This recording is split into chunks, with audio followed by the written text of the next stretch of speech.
Вот такая получилась основа из пеноплекса и подручных, так скажем, материалов.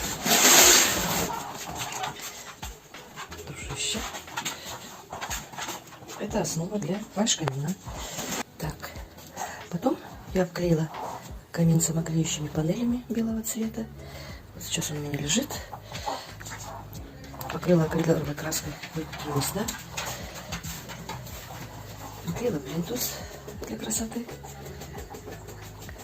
Ну вот, получается вот такая вот красота. Размер у него 90 высота, ширина 80 и 25 глубина у этого моего интересного каминчика.